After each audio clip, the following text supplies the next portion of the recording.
Mike and that's like Mike's been Mike and Busher have been the two biggest influences in my coaching life. And the first thing Mike did when we went there was get in the boat, come and ride. So we'd ride, and he just asked me hundreds of questions. How do you do this? What do you do when you do that? Why do you do that?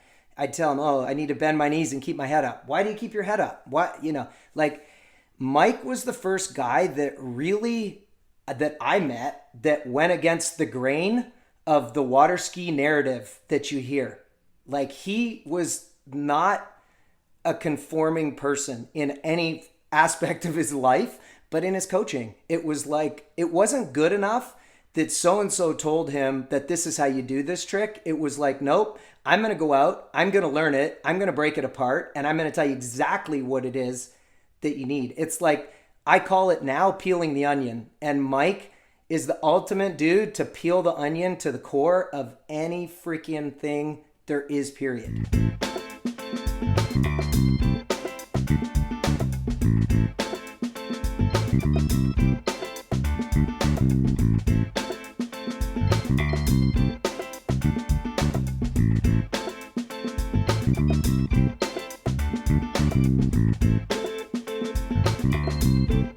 Hello and welcome back, or welcome to the Water Ski Podcast.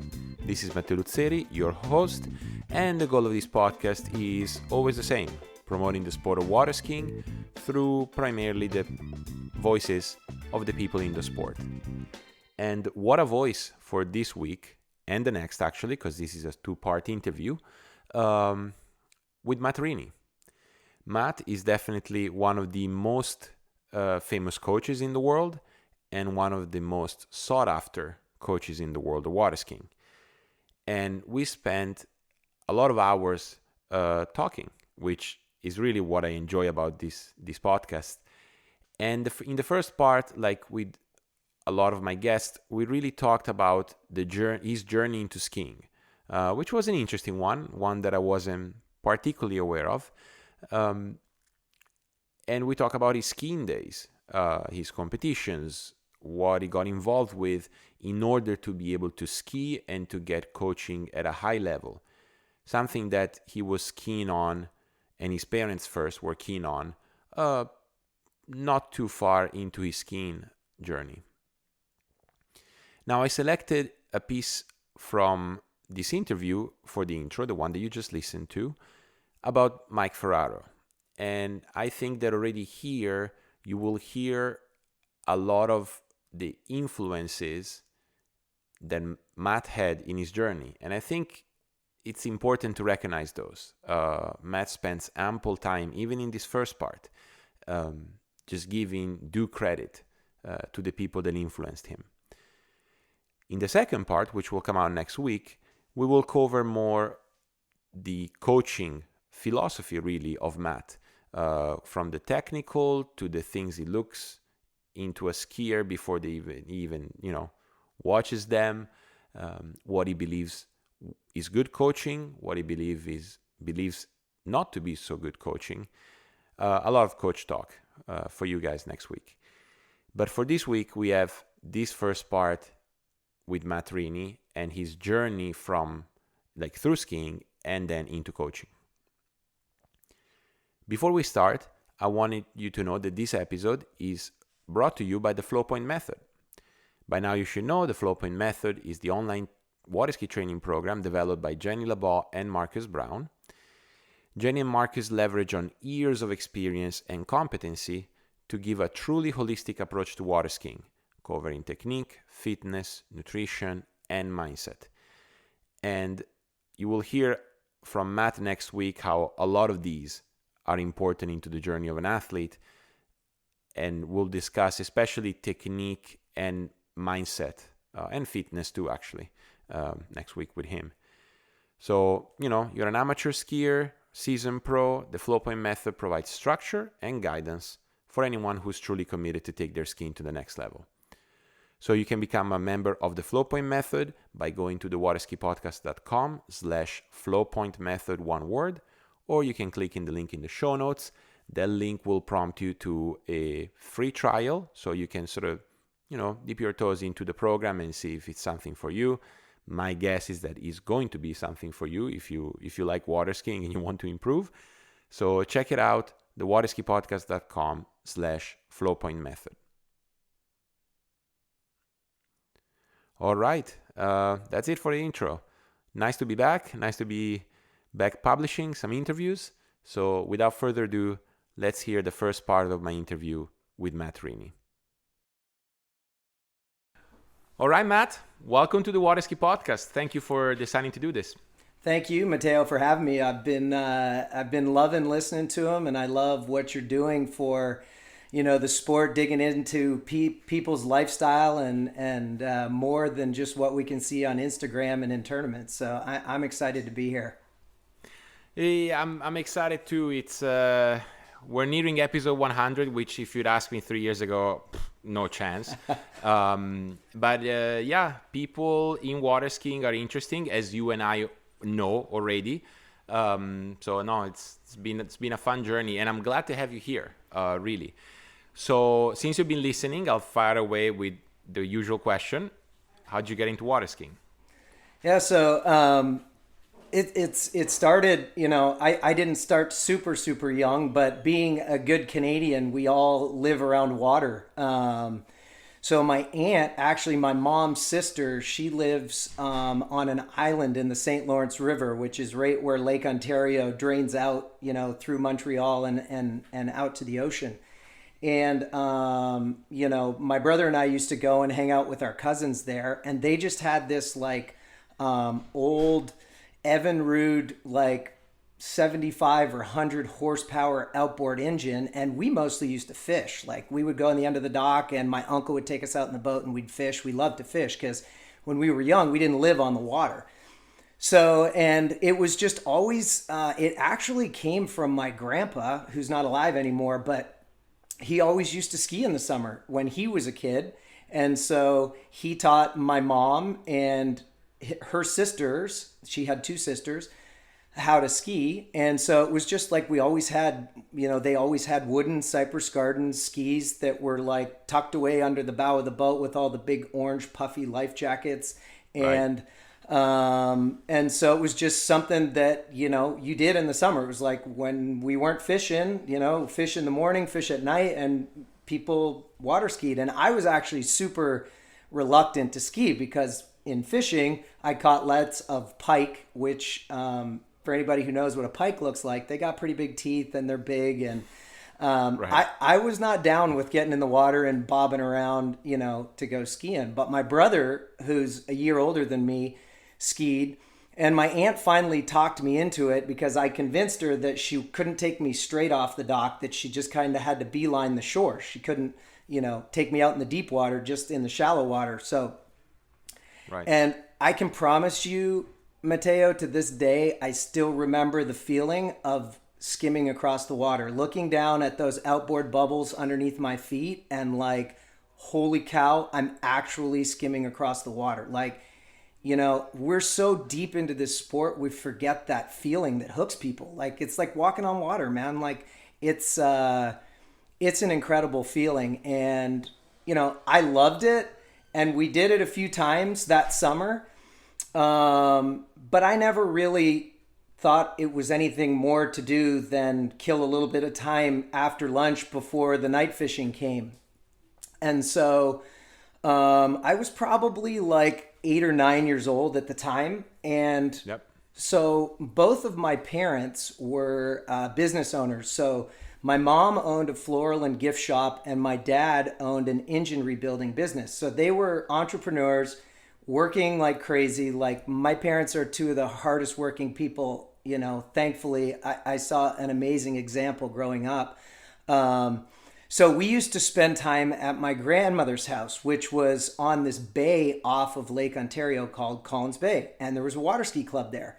And so my grandpa said to my brother and I, why don't you guys go down there and join that water ski club and water ski every day? Instead of sitting around or playing baseball or whatever we were doing, killing time during the day. So we said, okay. So he drove us down there and dropped us off. It was in this park on the side of this bay. And again, I the bay was just totally grown over with weeds, like right to the top. So I was like, man, I'm not going in the water here. It's not my vibe. Like, I don't want to do it. So I went with my brother, and my brother skied because he could ski. He was always better than me growing up. And Okay. the water ski hooks really got into my brother. Like, my brother was like, I'm doing this. This is it. Like, I love water skiing. I'm like, all right. So it took me a little while, probably 2 or 3 weeks, just going and riding in the boat and sitting on the dock and hanging out with the instructor there. So they had like an outboard hydrodyne boat, old skis. They had a ramp in the water because they used to do shows. So they had a ski club, but it was mostly shows that they would do at this park. So there was like barefooting and all kinds of stuff. Well, so I skied a little bit that summer, but not really very much. But my brother skied every day, and I would go hang out there. I'd play in the park. I'd go up on the swings. I was maybe, at that time I was probably about 10, maybe 11. There may be, I may have missed a summer or two in there. And then I saw a guy barefoot for the first time, and I'm like, okay, that's my vibe. I want to learn how to barefoot. So actually, the first thing I did was learn how to barefoot off of a knee board. The instructor like bundled me up in a big life jacket. We didn't have a boom or anything, and put me at the back of the boat, sitting on a knee board with my legs up like a big bullfrog, and boom. And I loved barefooting. And so barefooting, also because I was the younger brother, and by that time my brother was already running the slalom course, and he was a pretty good skier. I was like, I'm not competing against him. Like, I'm going to go a different direction and do my own thing. So I barefooted for, I barefooted and trick skied. I remember trick skiing when I was young because my brother didn't like trick skiing. All he wanted to do was slalom. So I trick skied a little bit, just really rode around on it. But the barefooting is what I did. And the first couple of years I skied, I barefoot. I even like my brother, and maybe a year and a half later, he got into tournament skiing. And so he met Drew. We met the Rosses when we were like 12 years old, Drew and Doug. And so one winter, my parents and Drew and Doug's mom and dad took the boys to Swiss ski school. And I mean, like, we're talking like, it couldn't have been like it was probably 1983 maybe. Like, it was when, there was nothing out there. There was like that big lake and like orange groves, and my parents actually took me to a guy who taught basically show skiing, but I barefooted with him the first time, and then he actually taught me trick skiing as well. So at that point I could like get up on a slalom ski, but I really struggled to run the slalom course. Like, and it was, typical young boy. If you don't get it first try, you're mad. And, it's like, I don't want to do that instead of, and the instructors really. And then older brother doing it at the same time. Yeah, absolutely. Yeah. Absolutely. So, and the instructors at the time were not like we are now, like, hey man, you can do this. They're like, if you don't want to do it, go barefooting again, or go do whatever you want to do. Like, we don't care, so, and that was really good for me because it let me like do what I wanted to do, but it was still like enjoying. We didn't even really at the time before we kind of got into tournaments, we really didn't even know what water skiing was. Like, we had no idea that people go to tournaments, that there's world championships, that we just knew show skiing, and like, one of the guys at the ski club could run 28 off. And he was like the best guy, the instructor. His name's Chris Bridgen. And actually I still, chat with him a little bit on Facebook, which is really fun to, and actually the ski club that we got our roots in, they have a Facebook page and they do post quite a bit.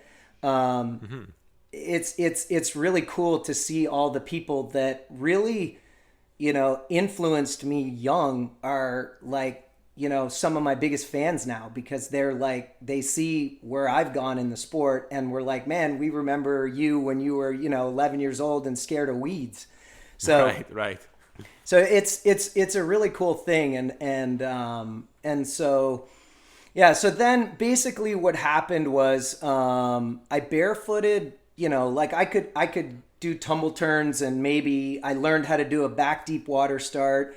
And then it was kind of like I don't know, there wasn't really anybody else barefooting, so my dad said, "Hey, look, they have this club tournament. I want you to ski in it." And I said, "Okay." And he said, "You don't even have to do the whole course. You can do like the mid course. They had the mid Right. buoys in, and you got points if you did the mid buoys and whatever." So my dad said, "It's in 2 weeks, and I want you to slalom every day. Just slalom every day, okay?" And I said, "All right, I'll do it." So I slalomed every day, and of course, within 3 days of skiing, I could run the whole slalom course, and then I was like, felt really accomplished, and I'm like, yeah, okay, I'm gonna ski. And Right. so that summer, we both, I think I learned before my brother, but we both learned how to jump that summers, and he was tricking. So all of a sudden we're doing all three events. And there was a gentleman named Harold Townsend who is still like a Pan Am judge that judges in most of the Ontario tournaments. His son's name is Jimmy Townsend, who went to ASU. And full circle, he brings his kids to ski with me. So Harold, Right. dude, it's crazy. It makes you feel old when somebody that you that helped you, you're helping their grandchildren now. So anyway, Right. when we were like, I guess I would have been about 12, and then my brother would have been 13. We met Harold, and because Harold came to our club tournament, and he saw my brother and I, met my mom and dad, and basically said like, your boys are good skiers. They need to start to ski in the Ontario tournaments. And my dad's like, well, what's that? My dad didn't even know like Right. anything. My dad had, So yeah. at this stage, your dad pushes you guys to do this club tournament, but there's still not a clear understanding that water skiing is a competitive sport. Nope. Okay. He didn't. My dad, like we taught my dad how to ski years later. My mom could Okay. ski, but we taught, so dad didn't. Dad was just like, this is a cool activity and you guys seem to like it. So, and that's the way my parents have always been with us. It's like, they figure out what you like, and then they push us in it. Not push like push, but they're just like, hey, encouraging and like, yeah, go do it. Exactly. So, so then Harold had a cottage that was, and he had a nautique. We'd never skied behind an inboard boat before. So he had an old nautique. So he said to my dad, bring your boys out and I'm going to help them with their skiing. So he really was the first person that coached me that actually knew anything about actual tournament skiing. Right. And he's just a wonderful guy. Like die hard, loves water skiing to his bones, to his core, like unbelievable. And he was like, he won nationals in, some of the older divisions. And and he said, there's a local Class C, it was a Class C tournament in Ontario. So we went, and then of course that's when we met Drew and Doug Ross, who were, Doug turned 50 this year. I'm turning 50 this year. So Doug and I are the exact same age.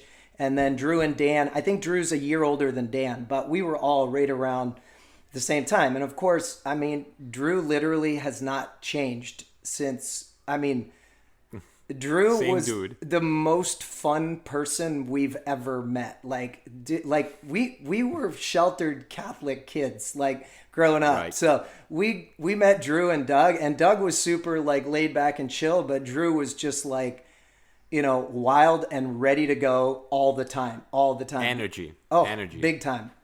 So of course we became really good friends and figured out that we only lived about 45 minutes apart. And so, for that whole summer, I guess that would have been like 1984 or 1985 when we started to do all the like provincial tournaments, which would be like doing tournaments in Florida. Like it's provincial, states, the same sort of deal. We went to the Ontarios that year and met Jeremy Kovac, met some of, like unbelievable skiers.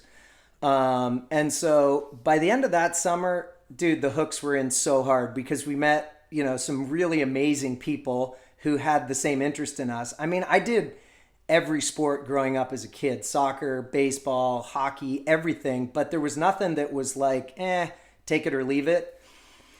Until, obviously we got into water skiing, and then it was like, yeah, this is what we want to do. And we talked our parents into taking us back to Florida with, and that's when it really started to like, and I think 1986, I believe Dan went to the 1985 Nationals, and I went to the 1986 Nationals because Dan was always like better and a little bit ahead of me when we were younger. And I remember the 85 Nationals were in Innisfail, Alberta at Jarrett and Craig's Lake. And Dan came back from that and he said, there's these two brothers out there that are like unbelievably good, like way better than you could ever imagine. And I mean, Jarrett's like, he's a year older than me. Like he was young then. Your age. Yeah, he's the same. Relatable, essentially. Same kid. Right. So I said, oh, wow, that's awesome. I want to go to nationals next year.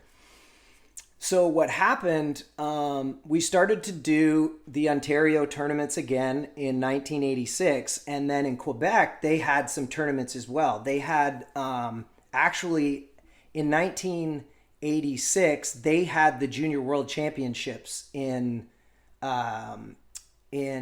Sherbrooke, Quebec, at this lake where we used to have tournaments. So they have this big festival there, and we went to watch it. So we went to watch the Junior Worlds because we wanted to see, what was going on. And that's when I first met Jarrett. Sergio Font was there. Skiing, by the way. Aline Font was there skiing. I guess Kiko Bazuda would have been there. I'm sure he was there. JD Wiswall, Scott Ellis. I mean, we're talking like the best of the best. The sport, big the best. Names. Yeah, I mean, it was amazing. And they're all under 16 at the time. So my mom went up to Don Llewellyn, Jarrett's parents. I met Jarrett, and Craig wasn't there, but Jarrett was there. Went up to Jarrett, because Jarrett won tricks there, and said, who coaches your son? Like, my boys are just getting into skiing. Who coaches them? And he said, Mike Ferraro does. And she said, can I get his phone number?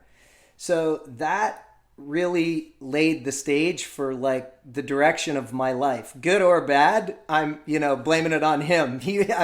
Mike, or know about Mike anyway. And, so we then went home after the Junior Worlds fully charged on, we got to learn this, we got to do this, we got to get better at this, all of these things. And that was the first year I went to the Nationals, which was in 1986. And that was, again, back in Quebec, but not at the same lake. And that's when I met Steve Bush. So I won junior boys jump that year and junior boys overall. And he came up to me and I set a national record in jump. It's like 103 feet or something. Wow. Because in Canada, they didn't used to let the kids jump, but I always jumped anyway. And then I think that was the first year that they let junior boys jump. And then the following year, Jeremy Kovac broke my record. But anyway, I skied well enough to draw Busher's attention, basically. And he came up, introduced himself to me. And so, that was, it's always life-changing as a Canadian when Steve Bush, recognizes you for your skiing, takes interest in you. And it's just like, man, it was such a big deal. And so, after the national, now you're proficient. Yeah. Like you're a good skier because almost like him approaching you is kind of like the seal, right? Oh yeah. But I guess what I'm curious, because obviously by now you've already met or heard of, or you're soon to meet key fundamental people that really are still key people in your life. Absolutely. I talk to both of those guys every day. Mike and Busher, I mean, in some way, shape, or form. Yeah. Constant. Yeah. But I guess by that time, because obviously at the beginning was leisure, something to do. Then you discovered that there's more to it, even just like the 3 events, and then by 16 you're a good skier. Thinking back, what do you think spiked your interest? Was it the discovery of competition? Was it the camaraderie, the novelty of everything coming together? I mean, I think honestly, it was the club tournament. So it was something that gave me a goal to ski towards. It was just like this diddly little tournament that, like, they were actually came up with a point system that the trickers got some points and the slalomers. So it wasn't even like you were competing against everybody in every event. And it was just like a fun thing. And they gave out trophies and like, it was that. And then Harold Townsend, really like a guy who kind of took us under his wing in the beginning. And all of a sudden this guy's telling us stuff that actually works. It's like, hey, you need to learn this trick and you need to learn that trick. And it's like, oh, it's like I got introduced to coaching, and then when you fast forward to Mike, you just multiply that by 1,000. You know what I mean? Like, right. It's like it, and for sure, those two guys really got me, like my, I don't know, my like, what makes me tick going, because it was like, dude, something that you can tell me that makes my life easier? Please tell me more. Give it to more. Like, I could not get enough information when I was young. Like, and then all of a sudden you got these videotapes of Sammy and Carl, and like, dude, we just couldn't ingest enough of it. Like, it was like what you see kids doing on YouTube now, except we were doing it with humans. And, like Drew, what do you know about slalom? Tell me. Like, it was just, right. We were doing the same thing, only before the internet, with videotapes and, videotape. My dad stood and videotaped the tricks at the Junior World so we could watch it, like, classic. Yeah. Yeah. I mean, so, I think, those two things together was really what catapulted me to, like, cause otherwise you're just like, it's like going to the driving range and hitting balls. And then as soon as you play, you're like, oh, well, this is the whole purpose of it, right? It's like, right. Yeah, you can hit balls all day long, but when you see the hole down there, it's like, okay, there's where I got to get to. I got to get my ball down there, So it's just that little push my dad gave me, and that tournament, that silly little club tournament, was enough to, like, it's a goal, right? It's just like a mark in the sand, and you give it to a kid and a kid will get there every time, almost every time. Yeah. So like that sort of like little push, again, as you said, not big push, just a little push of, hey, there's this tournament in 2 weeks, slalom every day. And the experience of being coached, let's say. Absolutely. Or at least to be exposed to someone that knows more than you and that you can learn from. Yeah. And like, that's interesting. Yeah. And like the club instructor, Chris, I mean, he's a super good, knowledgeable guy, but dude, he's like, that's his summer job, right? He's working. Right. He's enjoying the sun. He's doing his job. His job is, he's a ski club guy. He's not a ski school coach.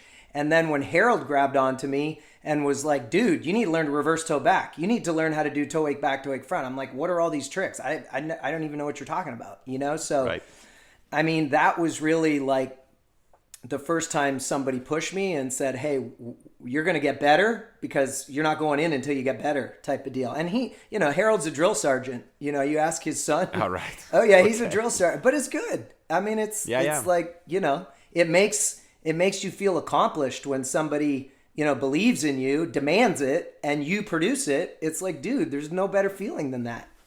Super rewarding. Yeah. Super rewarding.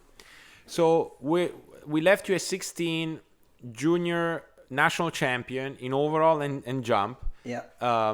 Meeting this, like, you're starting to get exposed to greatness now, right? Yeah. And part of that greatness suggests that you go and ski with Mike. Yes.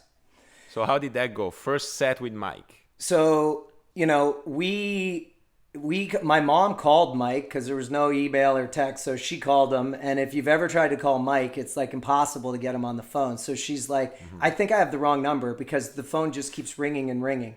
Anyway, so he finally answered the phone, and my mom said, we got your number from Don Llewellyn and I'd like you to coach my boys. And he said, okay, fine. So my mom and dad had good businesses, but not like the kind of businesses that, like it was expensive for them to fly their two sons to Florida and pay some guy to coach them 5 times a day. Like it was a big ask and a big push for them.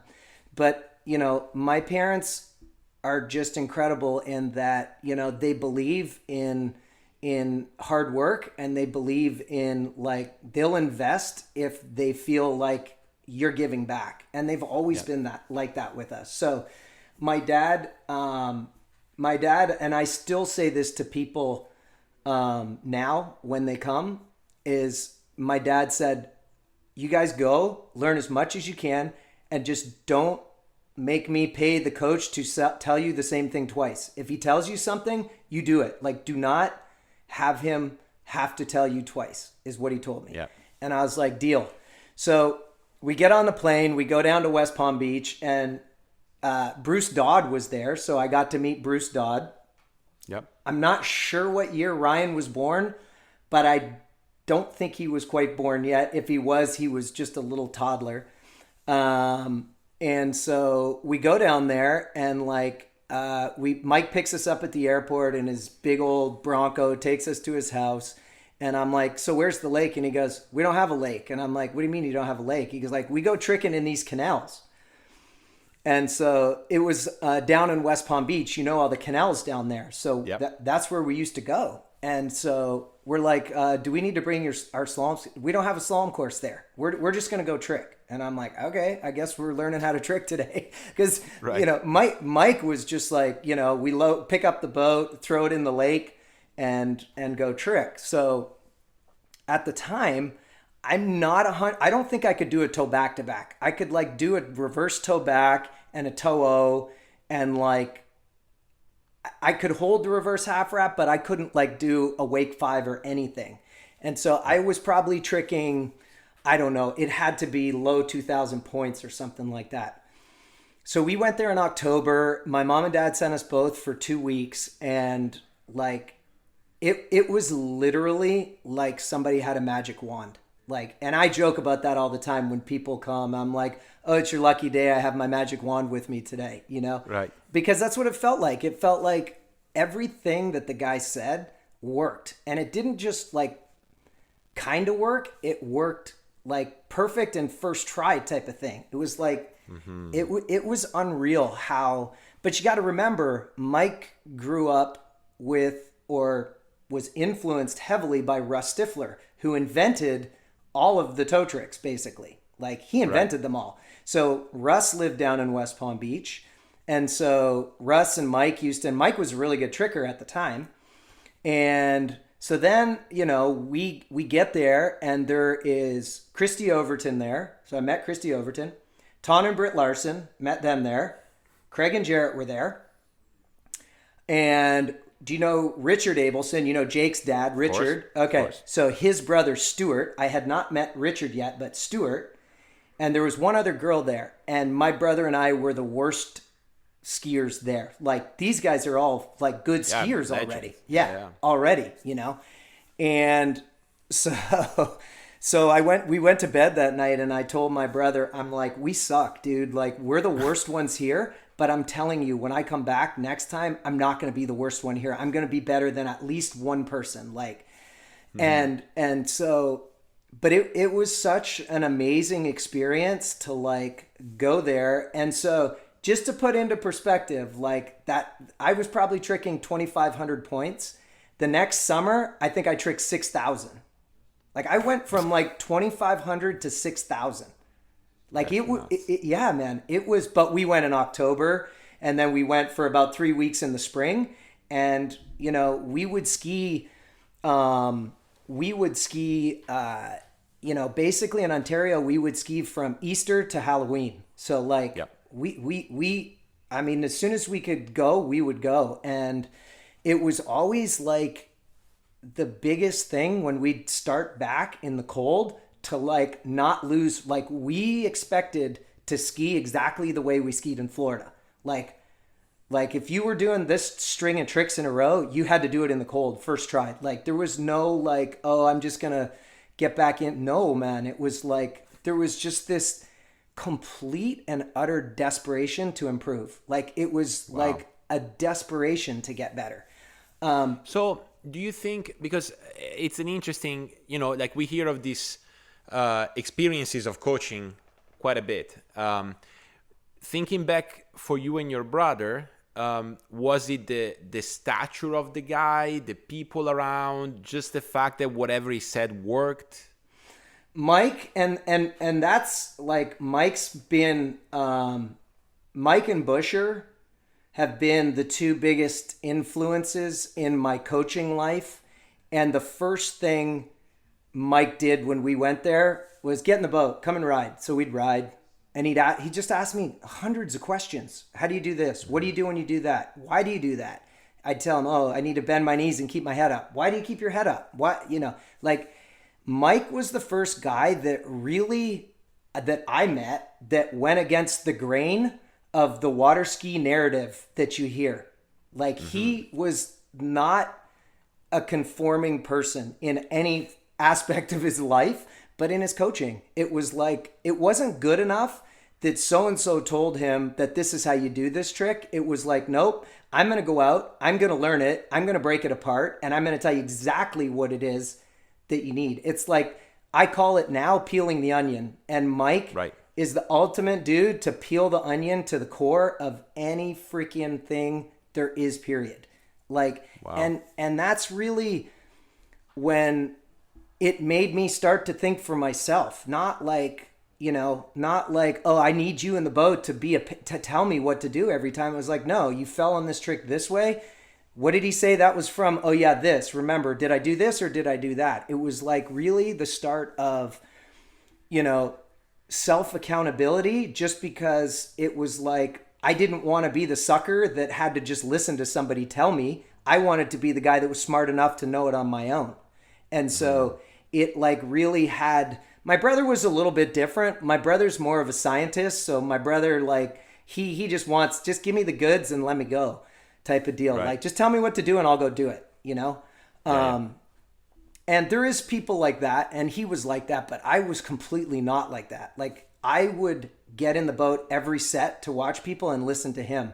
And it was just like an obsession to learn, And it really is what, like, even to this day, like whether we're talking about, a layup on a slalom ski or we're talking about an algorithm on a speed control system, it's like, dude, let's peel this thing down to the bottom and figure out exactly what it is it does and exactly what it is we want and do it. So, and then of course, Busher, on the other hand, is very methodical, and he's like the ultimate planner and the ultimate goal setter and the ultimate checkpoint guy,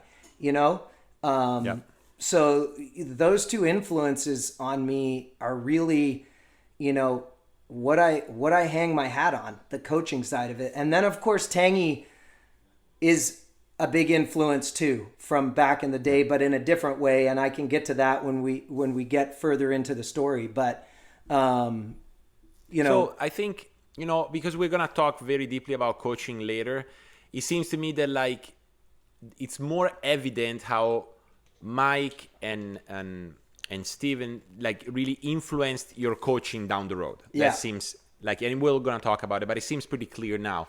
But how about as a skier? Like, obviously you said, I was the type of guy that wanted to understand what I was doing, not just to be told, you know. But as you continued your journey, how were those two influencing? Because obviously Busher said, hey, you're a good skier, it's time to, do bigger tournaments. So he was present. Yes. In some way. And so 1987, I made the Pan Am team. And I was trying to find it the other day, but there's a picture of myself and Scott Ellis on the podium together when I was like 7. It was junior still. So I was still 16 or 17 or whatever age it was. And Scott just looks like Brett. It looks like his son Brett standing on the podium there. It's like unbelievable. Right. It's really cool.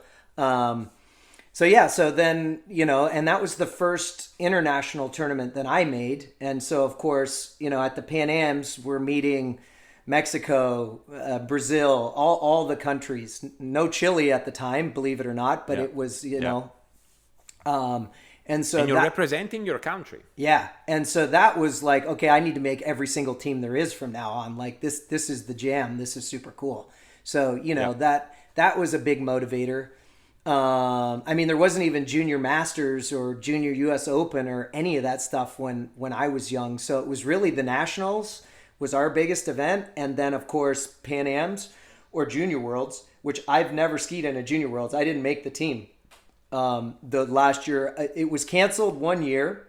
Or no, it was canceled one year. The year, which would have been my last year to go. And the year before that, I was younger and there was another skier, a couple other good skiers, but there was one other skier from Canada that his name's Benoit Villeneuve, really good skier. So there was, and there was three brothers in that family that were all good. So there was the Rosses, the Rinis, and the Villeneuves, all these boys that were just like this clan of Canadians that, dude, got into trouble and I mean set the world on fire skiing. Like we charged it so hard. And those guys were all like, Ben was, I mean, at that Pan Ams, Ben had a little technical issue. I won't go into that story, but he ran 3 at 38 off and tricked like 8,600 points or something. I mean, that's back in 1987. So I mean, those are big high level, big scores back then. Yeah. So, I mean, we were getting pushed from every angle, from Mike, from the people we're skiing against Drew and Doug Ross. I mean, they were not slouches when they were kids. I mean, so it was like the drive was, and the competition and everything was, amazing. And then you have, like John Swanson and JD Wiswall and Scott Ellis from the US. So it was just like, dude, we were getting it from all angles. I mean, it's no different now, but it was just such a motivating time to just push as hard as we could, like you could never slack. Right. Yeah. So then the next year, this is kind of cool. The next year, that spring we went to Florida, spring of 87, I guess. My mom called Mike and said, hey, my boys both slalom and jump. Like, can they slalom and jump when they're there? And because the first time we went in October, I tricked 5 sets a day. My brother tricked 4 or 5 sets a day. Like Mike was like, no, you're going to ski 5 times a day, but you're going to trick. And I was like, dude, I don't even really like tricking that much, but it was, once you get in the groove and you go, and it's like, you either sit in the boat for the day or, he used to trick. He used to beach the boat. So you either sit on the shore on the side of a canal, or the next year I went, he actually let me drive, which was amazing because then I didn't have to fight people to get in the boat. He's like, hey Matt, come and drive. So Mike said, yeah, you can send all of their skis down this time. So we were like, where are we going to slalom and jump? And he said, well, I'm going to take you to Lake Osborne where there's a slalom course and there's a guy going to pull you slalom skiing. His name's Steve Schnitzer. So, yeah, that's who we met. That's who we skied with, man. And that was great. Like, the first time I met that guy, he literally had the first batch of adjustable fins, anodized in all different colors, ready to sell to people. And I was like, adjustable fin? What are you talking about? Like, we just had, we had pretty good skis, but yeah, exactly. Yeah. Right. So we skied with him, and it was fun. Like, it was different for sure, but it was kind of the same way. Like with slalom, he was like, "Hey, you got to do this and you got to do that," and it was really like, because Mike didn't coach slalom then, and Mike didn't coach jump then. All he did was coach tricking. Like, he never sat in a boat and watched us slalom until later. Till he got his own lake. When he got his own lake, then he started to watch a lot of slalom. And then, of course, you take a brain like Mike's, it's like sitting you and watching wakeboard. You watch wakeboard for a year and you'll pick stuff up pretty quick, it's right. It's the same thing. So, yeah, so we skied with Schnitz for a little while when we were younger. And then, yeah, so that was good, and our slalom improved, a lot because it was the first real like what I would call professional slalom coaching.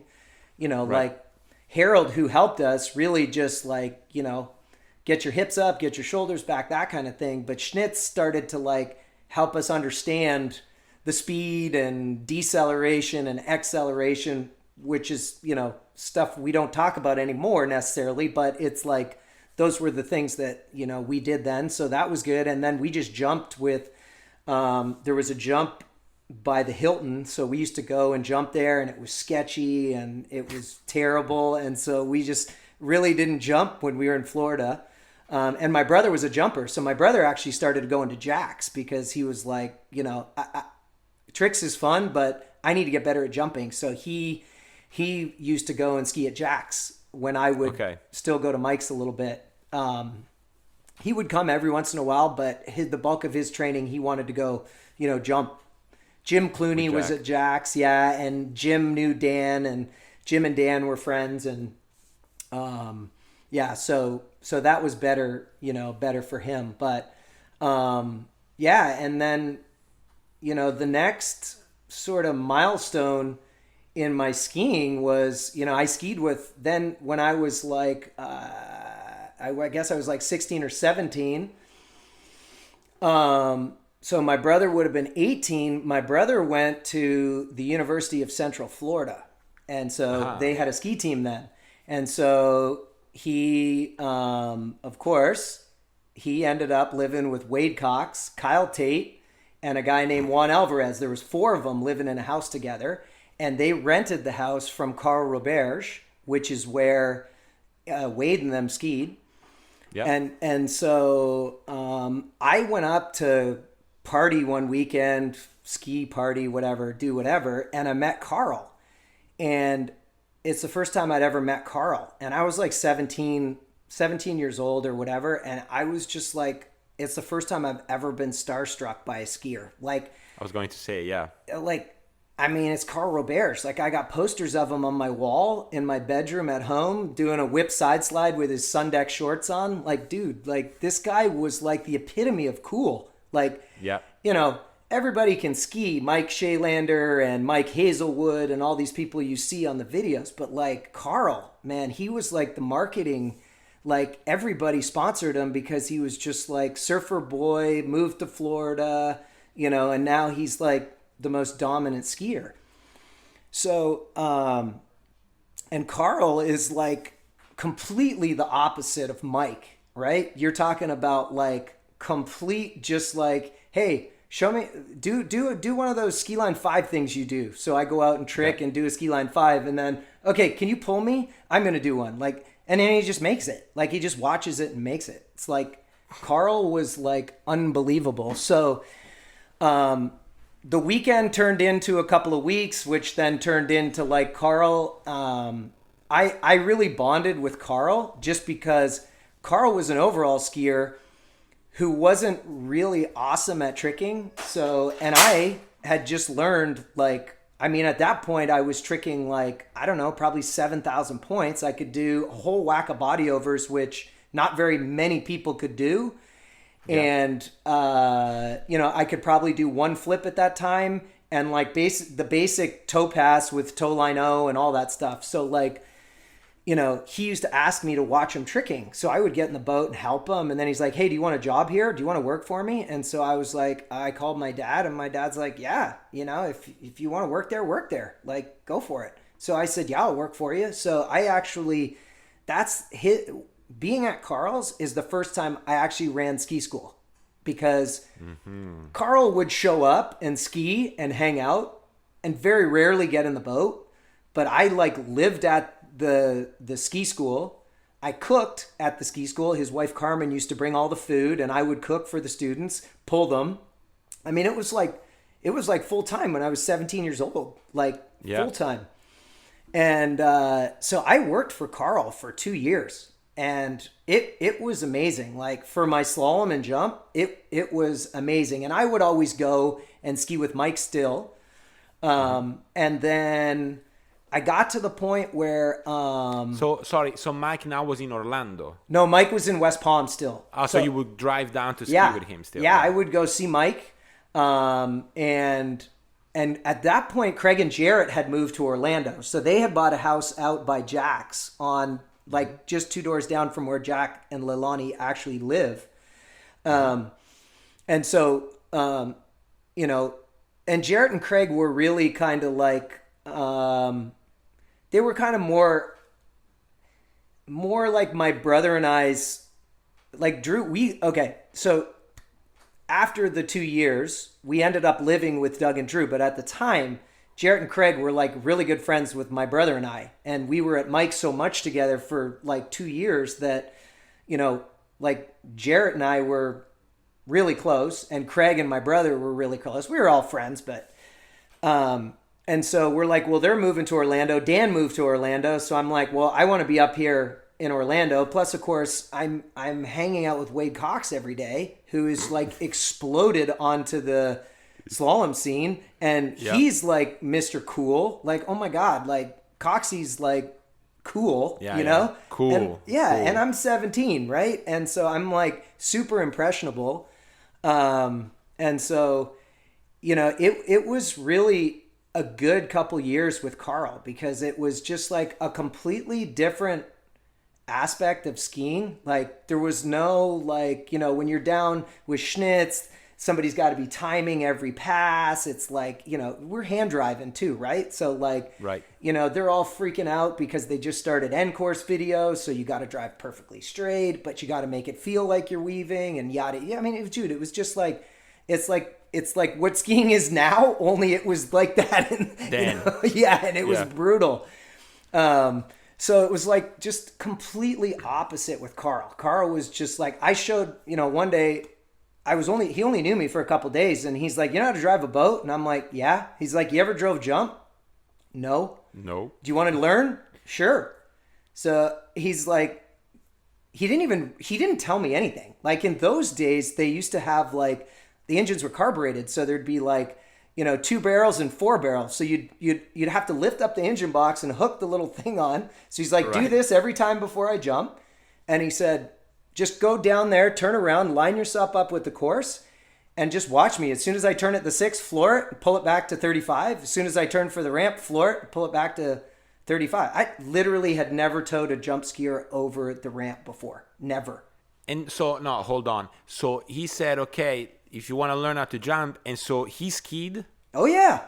That's no different times, man. No lesson, no nothing. Just floor no it, beginner to get used to. No. And I mean, I had driven him slalom, so he knew I could drive slalom, but I had never driven jump. And I told him I'd never driven jump. He's like, you'll be fine, don't worry. So first he turns at the 6, I peg the thing, pull it back, and I'm like trying to get it around 35. It's a little slow. I speed, you know, like I'd never done it before. Turns to the ramp, peg the thing, and he went probably 200 feet, and he just leaks over and gives me the okay sign, like, dude, we're good to go. And that was it. Crazy. Yeah. Crazy. Yeah. And so obviously you made it transpired in those 2 years that did good to your slalom and jump. So like you improved in those two. Mm-hmm. But you also ran ski school. Would you say that out of those 2 years you got more out of skiing there, or personally out of like running ski school and coaching and getting really, really into that? No, in hindsight, it's both, but it was 100% the skiing. Like I, at that time, had no intention of being a coach. Okay. You know, I had the intention of getting sponsored by Kidder, Nautique, and drive a Porsche just like Carl does. You know, like that was my intention. There was no plan B at the time. You know, not this coaching gig that I do now. No, that was not the plan. But it was, you know, it was an amazing time. There was so much going on, and then during that time, Mike got his lakes that he had, where he started to have tournaments, and then Andy would come down to the tournaments. So I got to, you know, when I'd go to the tournaments, of course, I knew Mike, and Mike was really the only one there. Schnitz and Mike were there. Later, it was Schnitz wasn't there. Chet was there at one point, and Tangy was there at one point. So that's how I got to meet Chet too. Chet was a guidance counselor at a school, and in the summer he would rent time on the lake from Mike and ski with Mike and pull people. So like there's a lot of people that the trickle down effect from Mike and his early beginnings with, you know, Craig and Jarrett and Britt and Ton Larson, and like, you know, when Mike was first getting started, that are still like, you know, like I guarantee if you go do a trick set with Cole Grant right now, it's gonna be structured the same way that Mike would structure it. And Cole's never even met Mike. Like, he maybe met him, but Cole doesn't know who Mike is, you know, but it's like that ripple down effect. Like, you know, obviously what we do now, the boats are different, skis are different, trick runs are different than what they were, but structure and how you convey it, it's all, you know, from what I witnessed happening with Mike. And it's the same with the R&D and the stuff I do with Radar. It started with Mike. Like Mike was the first guy that, you know, apart from Andy, who did it on his own by himself, you know, well, of course, I shouldn't say that. There's Pat Conley, there's all kinds of stuff. But Mike was really like, had an R&D center for HO that like literally Wade would come there and they would build skis, cut them in half, widen them, narrow them, the same stuff you guys do now, and send them there for Wade to approve, Mike to ski on. Mike would get his students to test it. It was the most unbelievable like facility of R&D, and it's what Herb built HO on. Like, you know, Mike's. And then, of course, now wakeboarding starts. And who do you think, like, was that godfather of, like, with Darren Shapiro figuring out what wakeboards work and don't work? I mean, it's Mike, you know, like, and it's just the processes and the systems that he did that really, like, you know, resonate to this day on what we do. So, and then, you know, and then I go see Carl. Right. And Carl gets a box of skis from Kidder. He used to ride, there's a Kidder Red Line. He used to ride the EX.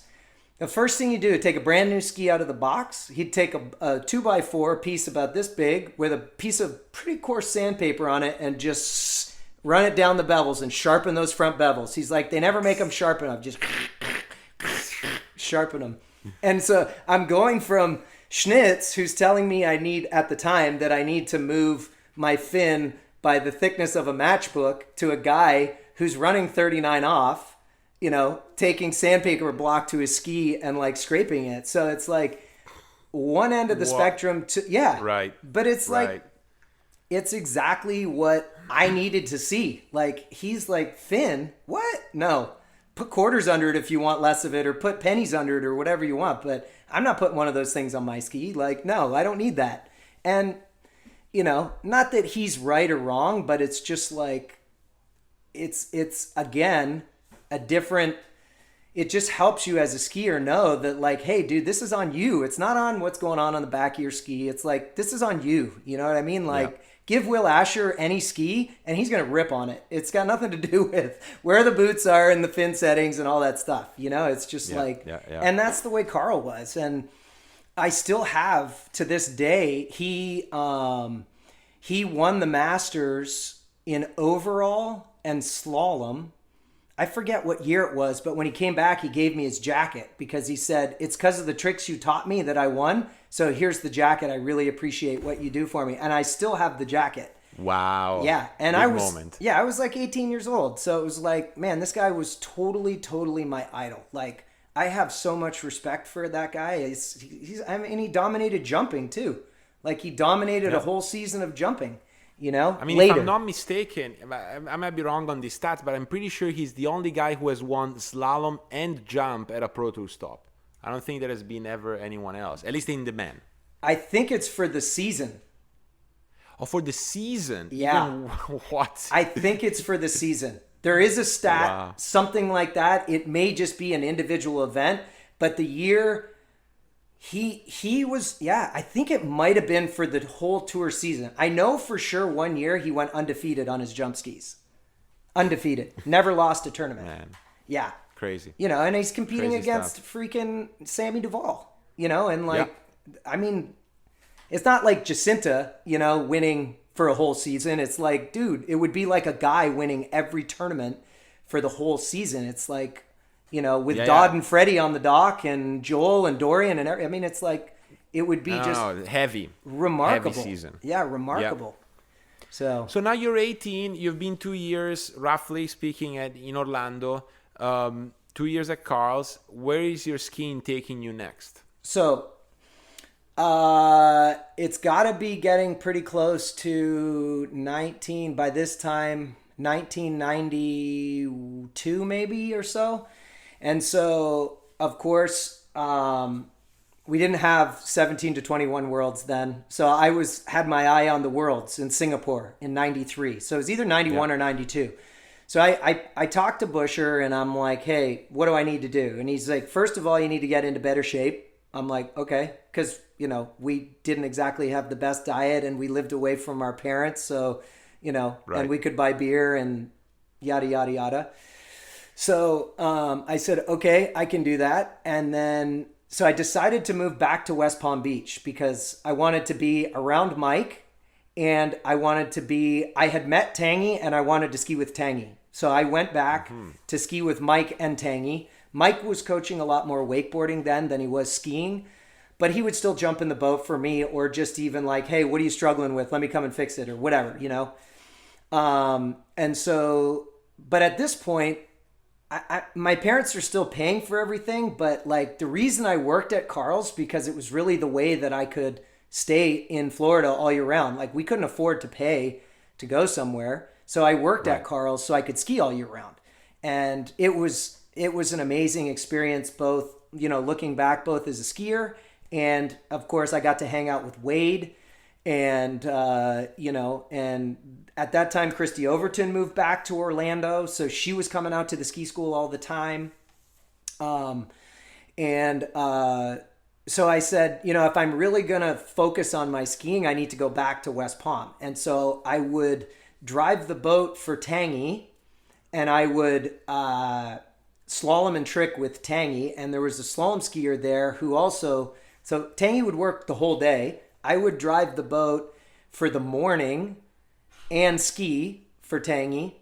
And there was another guy working there named Mike Champion, who's like one of the greatest slalom skiers you will ever watch on a slalom ski. Yeah. I mean, if you can Google, I mean, a video of him from Moomba came up not too long ago. I mean, you talk about like way before Bouchain, this guy had some stuff going on that was like, whoa, man, this is crazy. Skinny, tall, long arms, just like a monkey. He was amazing. Anyway, and so then I would ski with Tangy or Mike, but mostly Tangy for that. I think it was about 2 years with him. And then I would go work for Joel McClintock because Joel McClintock owned a house at the opposite end of where Jarrett lives down in West Palm Beach. Jarrett lives now. Jarrett didn't live there then. And so I would pull his students in the afternoon and they would pay me. So I'd make enough money to live and I'd get my skiing for free from Tangy for driving his boat all morning. And then, of course, there was a jump on that lake, so I could jump.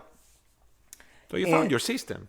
You found your system going back, yeah. Yeah, and it was, you know, with Tangy at the time, Tangy had coached quite a bit before. Obviously, his brother Amric was world champion by then. And there's another brother named Arno, who Tangy and Amric have another brother, who did a lot of coaching as well. And Tangy's like the ultimate motivator. Like he was perfect for me at that time because I was kind of like, I was living the hashtag life of a water skier BS that I see on Instagram, but it's not really like hardcore, like, you know, hey, you're not doing everything you need to do to get better. And between Busher and Tangy at that time, you know, both of them basically said like, dude, so I actually went home for 2 months that winter and worked out like, and got a job. I was working with a friend doing construction, banking money, and just got like 4% body fat, jacked up my strength. And I was like, okay, I'm coming back and I'm going to kill it. And so Tangy was like super, super motivator, super, super accountability guy. And, I don't think then, not saying now, then he was as technically proficient as Mike was, but the demand he put on me and like the accountability he put towards me and the expectation that he hung over my head every set was like, don't waste my time. You need to get better. Like, do this better. Do it better. Tangy. Like, he doesn't, he doesn't like sugarcoat anything. And it's why he's successful at what he does, because he's like, he's the guy that tells you what you don't want to hear, and it was perfect. Very good description of him, actually. Yeah. And it's, so, and maybe, from my understanding of where you were standing at the time, it sounded like you needed more someone like that rather than the ultimate technical key that might have made you land another trick. 100%. Yeah, 100%. Like it was more about like owning the process and like sticking to the process with a goal in mind. And, that was the perfect guy for it. Like, absolutely perfect guy for it. So it worked out really good. And I ended up making the team for the Worlds in Singapore. Nice. And then, skied in the Worlds in Singapore, which was an amazing experience. We went to Malaysia before to practice. So I had been to Malaysia before this Worlds we were just at. And wonderful place, wonderful people. I mean, it was amazing. It was not the lake where we had the Worlds. It was a big gravel pit where Hanifa actually had a ski club at the time. And so Jeff McClintock, my father-in-law, was with us. He was one of the coaches. Yep. Joel McClintock was one of the coaches, and Mike was the other coach. So we had those three guys there, and the team was... the team was Craig Jarrett, Jim Clooney, Susie Graham, Judy McClintock, and myself. And then that year, Craig blew his knee out at a pro tour about 2 weeks before we were going. So Kim DeMacedo ended up coming as the alternate and one jump there. So she didn't. Wow. Yeah, so she didn't even know she was going 2 weeks before, and then ends up being a world champion. So it was like, nice. Boom, mind blowing. I know, nice. Really, really, really cool. But and being, I had always been around Busher, but being like on that Canadian team was like, now you're one of his actual kids. Before you're like, you might be my kid. I really want to encourage you, but once you make that team, it's like, you're actually one of his kids, and dude, just, it was such an incredible experience. And, so I skied in that Worlds, and then I skied in the 95 Worlds in France. We went to Lacanau to train before. That's the first time I had been to Lacanau. I mean, it was, I had been to France before, but not to Lacanau, and just, it was like, now there's this whole wide open, it was amazing. It was really, really good. And so then, crazy enough, in 1996 is when I was 21 in Singapore. So I would have been 23 in France. Yeah. So I decided that, or my parents decided, or we all decided that I needed to start to make a living, basically. And like, I was getting carded by the government, like what our athletes get. So I was making, maybe 20,000 a year or something at the time. Not enough to like, and I was making, like, when I was working for Joel, I might make $400 or $500 a week. So I wasn't making much money, but like, I was getting by. And some stuff happened down in West Palm, and they lost the lakes where we were all training and skiing. And it turned into kind of a bit of a messy lawsuit. And because I was like technically working there, they were trying to get me to go. It had nothing to do with Mike or Tangy. It was another guy. it was a big mess. So I was like, you know what? I'm out of here. I'm going back to Orlando. I'm done with West Palm. And that's when Mike moved to Orlando too. Mm-hmm. And basically I moved in. So my brother, I was going to finish. No, so my brother was going to UCF. Doug was going to UCF. Drew was going to Rollins. And I must have missed a year in there or two. I must have missed a year because my parents and Drew and Doug's parents bought a house together on a lake with a slalom course and a jump for us to train.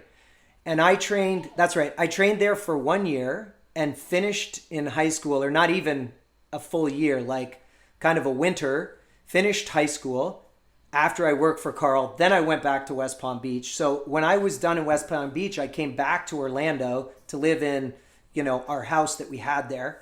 We had a Mastercraft and Doug and Drew had a Nautique. And I skied there for a little while, and it was cool living there and was really fun. Craig and Jarrett had built a house. They lived with us for a year while they were building their house on a lake about 20 minutes away, 10 minutes away. So we would all ski together every day. So it was good. We did that for a year, and then I decided I was going to start my own ski school, and that's really when I started to look for lakes to run a business on.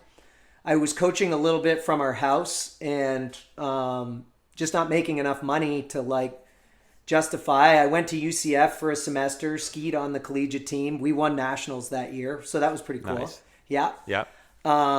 Really good experience, really fun. But it was like, I knew I wasn't going to finish college. I had no interest in school. And I was like, I really do enjoy coaching, so I'm going to try and make a go of it. And that's, really when I found a lake, I rented a lake, I took a loan, I bought a boat, I took another loan, I built a ramp, I took another loan, I bought a house. Right. And I had no students. So it was like, perfect, man. Bam. Yeah. Wow. I'll never forget. I tell Paige this every once in a while. I'll never forget taking coins. I'm not even kidding you. Coins. 1 January, and rolling coins and going to 7-Eleven to make up the money order for my mortgage payment because I literally did not have enough money in my bank account to make a mortgage payment. But I knew when March came, spring break, Easter, I was going to be busy. And I did a lot of clinics then in the summer, but I had not really met anybody I knew in South America. So the winter months were lean, real lean. I didn't have people, through the winter. But so how were you, you took this bunch of loans. You got a ski school now. You have a boat, a house, a lake, a ramp, a slalom course. You're ready to teach people how to ski. Yeah. How were you attracting them? Was it through your prowess in skiing, or you were doing some type of adverts, word of mouth? No, so I got a few students because when the lakes in West Palm got split up, Tangy was out of a lake, and obviously I'd worked there for a couple of winters, so I knew a lot of people. And so, of course, I phoned them because we didn't even have cell phones. There's no internet, literally. The internet just started, and I was like, why would I get email? Who uses email? Anyway, right. As you can tell from me trying to set up this webcast, I Yeah. A little rusty. Yeah. So I purchased the mailing list from Water Ski Wakeboard Canada. They had a mailing list of all their members, and I bought it from them. I think I paid $400 for it or something. Anyway, and then I got some brochures made, and I mailed them all out, just with a note, just saying, hey, so-and-so, I'm starting a ski school if you're coming to Orlando, and that's how I got started. And then I had this one guy, because I was going to England to coach a little bit. So I was, so in the summers when, of course, it's busy in Florida, when it's busy here, it's busy for, up until kind of the middle of May, Masters time, and then everybody goes home to their respective countries for the most part. And so I would travel all summer and do traveling clinics. I'd go to Predator Bay. I'd go to Edmonton. I'd go lots of different places in Canada and do clinics 2 weeks at a time. And I used to go to England for about 4 weeks in the summer, pretty much from the second week of June to the second week of July. And so when I started to travel, I really couldn't. I mean, I still kind of skied, but I didn't really ski. I would just go out and, do something, do my trick run a couple times. And so my skiing started to take a back seat when I started to make money, or need to make money. And it's funny because I actually coached Freddie Winter when he was like 4 years old at Thorpe way. Park. I think I heard of this. Yeah. Yeah. So his mom and dad I think they're retired now, but they were partners in a law firm. And so they used to have the Winters Law Firm Ski Day or whatever the name of their law firm was. And so Freddie would, they would come and ski with me all the time. So there was like 4 summers in a row, I think they asked me to run their day for them, because they would have their employees ski. So, and Freddie's got an older sister named Amelia who is a really good slalom skier as well.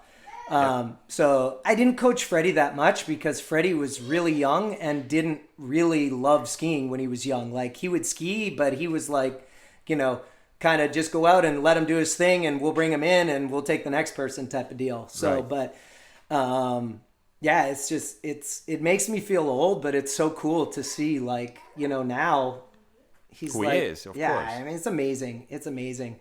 And so through going to England, I got the opportunity to coach Jason Seals, Damien Sharman, lots of the junior British kids. And mostly because Damien and Jason used to ski at Thorpe. So when I was there, Jason would always come and trick with me. And then Damien was tricking lots then, and he would trick a lot. And so that's when the British Federation got their lottery funding. So that was I don't know. Good years. Yeah, the good years, exactly. And so John Wood, who ran that program, was like, hey, we want you to coach our squad. And I'm like, okay, for sure. So Mike was still coaching the Canadian team. Because Mike was the coach when I was on it. He was still coaching the Canadian team. You gotta bear in mind, in the background, you got all these junior Canadians that I'm starting to coach. Aaron Rathie, Jason McClintock, Brian Melnick. All these junior kids are starting to be our junior team. And Jason McClintock is lights out good. And I remember him having the same comments about me as I had about Mike when Jason skied with me. He's yelling, everything you tell me just works. It just works. I don't get it. It just works. Jason throws his arms up in the air, swears at you and tells you, how awesome it is, type of deal. Right. So now you have a contrast, right? You're coaching the up-and-coming Canadian kids, and you're asked to be the British team coach. Yeah, it's the national team, but I'm not. They didn't. Yeah. They didn't ask me to be the coach. They asked me to coach their squad basically in the summer when I was there. So then John Wood, he would have all of the good British skiers come to Thorpe, and we would have the lake for 5 hours in the morning. And so I was coaching Jackie Hunter and anybody, Jody Fisher would come and ski, and all the big names. Yeah. So the only ones who wouldn't come were Tom and Will Asher, because at the time, when their grandpa was alive, Grandpa Morris used to be, what a wonderful guy that guy is, man. Or was. He used to be the team coach, and he had some friction with the federation. So he would never let the boys go to any federation things. Okay. In the early days, at first. And we're talking Will was probably 15 at the time. Mm-hmm. So, so then they would have me do 2 weeks down at Thorpe, and they would have me do 2 weeks at this place up north in, it's called Home Pier Point. It was a terrible, terrible lake. It was bad. And it was Okay. only about 15 minutes from Tom and Will's place. So, or 20 minutes or something. So they actually had the boys come over and ski with me one day. And we just like, especially Tom, because Will was really quite young then. But Tom and I just hit it off like right away. And like, Tom was an amazing tricker when I first met him. But like, it was the same sort of deal. Like, this guy's actually telling me stuff that works. Like, I can learn this trick really quick this week with this guy, you know, like same sort of deal. So, you know, they came one time, and then I said to John, I'm like, why are we skiing here? Why don't we go ski at Hazelwoods? They don't really want to come here. We all don't really want to ski here. Why don't we just go to Hazelwoods? Like, that place is amazing. And then they're happy. I'm happier. So then for like 4 years, you know, basically, or 5 years, it was a while where I would go there for, you know, 2, 3, 4 weeks in the summer. And so it was right at the time when Chris Sullivan had taken over as the brand manager at HO. Yeah. And so, you know, we're working on skis and whatever, and he's talking about all these American kids or whatever, that we want to go after this kid. And I'm like, there's this kid over here from England. Like, you know, he knew who Tom was, but he didn't even know who Will was. Like, Will was like 17 years old at the time. And I said, this kid skis different than everybody else. Like, he looks different. Like, he does some different things. And he's like, what are you talking about? So I ended up getting some video of him and sending it to him. And I'm like, this kid's going to be amazing. And at the time, he was like skiing 36 and running like probably 2 at 39. Like, yeah, it was good. It was good early, Will. Yeah. Yeah, really good. Really good. And so, of course, Will was tricking and jumping. And it was like, but I don't think Will did toe tricks in between when I was there one summer to when I was there the next summer. Like, he just would not put that toe strap on. He'd learn a bunch of flips, but he just would not. It was like, he's like, no, I don't do that thing. But he was so good.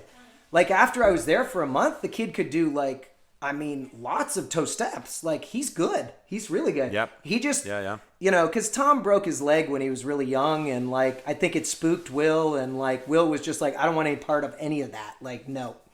So, you know, I watched basically Will go from 17 to 20 or 21.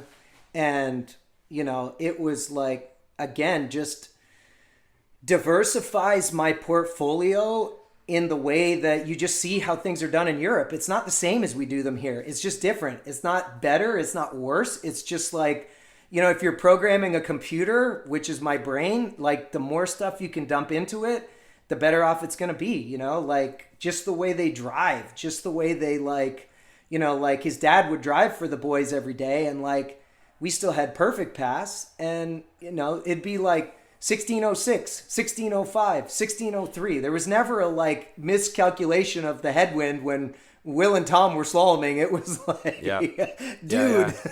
And I mean, like, Will told in my interview like that his brother would keep in a 1599. Yeah. 1599, and we said, well, it's gonna feel slower when you go to a competition. I know, but that's the way that's the way they were, and like, you know, they don't even know how to move the boat. Like, they don't, like, dude, that's not even like part of the vocabulary. Like, it's, you know, so it was just little things like that, and just like the feeder system they have in England and whatever. So, of course, after going to England, there was this one kid I coached for just a couple of days when I was in England, and I met his mom and dad, and his mom and dad and I hit it off. His name was Chris Sumner. And yeah, of course. Okay. So Chris Sumner, his dad said, we're going to come to your ski school next Easter. And I said, okay, perfect. You know, so they came the next Easter, and he was small. We used to call him Stumpy. That was his nickname because he was so small. Well, that kid learned 6 flips in 1 week. Like, I taught him backflip, twist, mob, and a half cab all in 1 week. And so when he went back to England that year, and like, I mean, he blew everybody away. Like, I mean, the kid couldn't slalom or jump. He didn't even jump. He couldn't slalom. But I mean, if you watched him slalom, it looked like he was slippery slalom. Like, it looked like he was on a trick ski. But that really kickstarted my business at home, because that kid went back and improved like a ridiculous amount. And, it was like Word of now mouth. every English kid that had a trick ski on their foot wanted to come and ski with me. So, and so that, I guess that would have happened the first year I was there. I don't even know how. I must have met him at the British Nationals, because the first summer I was there, I went to the British Nationals, and I think that's where I met him. And that's when he said he was going to come. That was before I had coached. I got that mixed up, but that's before I had been up to Lincoln with Will and Tom and them. But you had Paul Price. Do you remember a guy named Paul Price, a jumper? Yep. Amazing jumper. Rachel Crossland, who he's now married to. She was like 4 or 5 at 35 off and tricked like 6,000 points like all those years ago. Like really good. Marie Toms. I don't know if you know who Marie is. She was on the national team for a long time. She was, I just had access to all these great skiers, like just like that, and which I think it's maybe you'll confirm this, but I think it's also one of the differences between Europe and US, right? So or Canada. Like in Europe, land is very expensive, so we all conglomerate into clubs with like 1 or 2 boats if you're lucky, and there's tens of people that are just going up and down the lake every day. So if you get urine in one of those, or you happen to be, in one of those, all of a sudden the word of mouth spreads quickly. Yeah, exactly. And for sure, because there's not like there's anybody in England, and I don't know about Italy, but I doubt it, that have they live on a lake and they like train on their own and like get really good and then just show up at the Florida State Championship. Like that doesn't happen. Like you can live on any of these lakes that we have here in Florida, and most of them have slalom courses. And so, yeah, it was amazing to see how many, and there was a coach there, I forget his name, but he was good. Like, it's like John Battleday. John Battleday is gold. Like that guy's gold, man. Like, the guy's gold as a guy. And then of course he's also a great coach, but Nah, he's a phenomenal coach. Like listening to Joel's podcast with you, I'm like, dude, you made me sound like a saint, and like John's like this, dictator that right. beat you when you didn't ski well. But no, like, fundamentals like John, he's amazing. Like I've never had a skier come that told me they skied with John that doesn't go through the wakes good on a slalom ski. Like it just doesn't exist. Right. I'm not fixing that part. There may be some other things I'm fixing, but it's not that. So, and with the Hazelwoods, it was the same way. Like, with or the Ashers, that whole Hazelwood deal there is like, it's gold, man. Like there's so much years went through that. Oh, there's so much knowledge in that family. Like 80's he's good, man. Like those guys are all switched on. They know how to set up jumps. They know how to set up boats.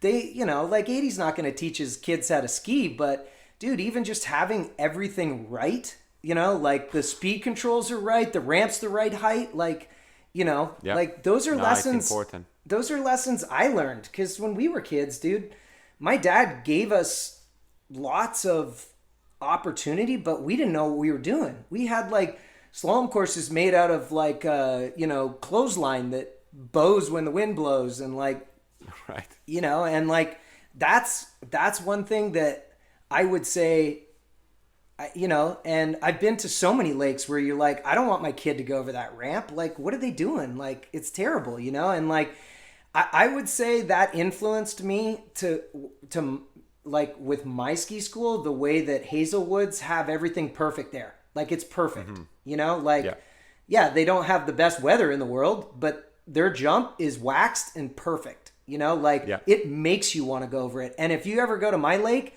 people are like, man, that's a good looking jump. And I'm like, yep, it is. Cause I want, Paige, Taryn, and Joel to like want to go over the ramp, not like, oh gosh, right. I wish he had a beam in, it's like, so, those guys, all of that stuff influenced me to raise the level and rate, it's like, it's not harder to have the ramp good or crappy. It's just like, make it good. And, luckily I have Whitney's dad, Jeff, built both of my ramps, and it's like, I'm lucky, but it's like, I told Jeff, build it so there's not one piece of wood anywhere on it. Like I just want to like pressure wash it and wax it. And it's like, but that kind of stuff is like so key that you just check that piece out of your mind when you're Tom Asher and you're trying to jump and it's cold and you don't really want to jump.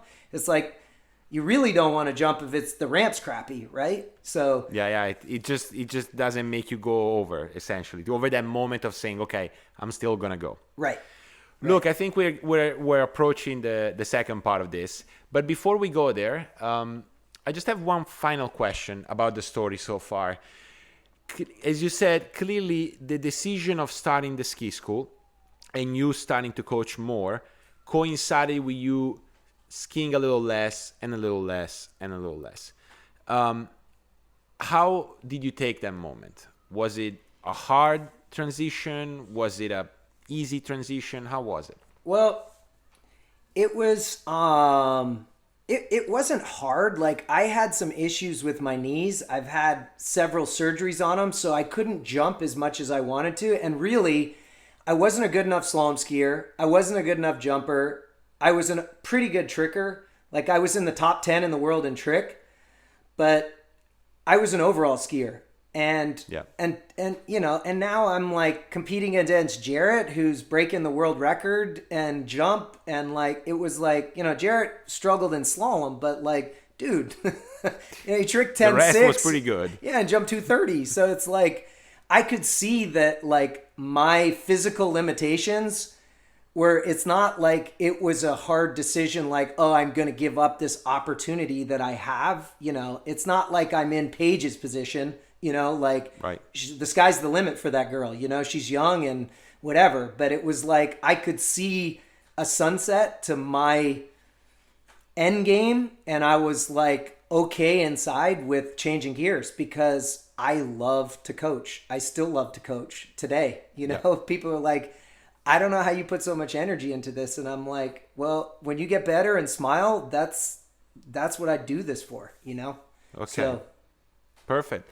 Look, how about we take a little break, and when we come back, we're going to do our nice deep dive into coaching. Perfect.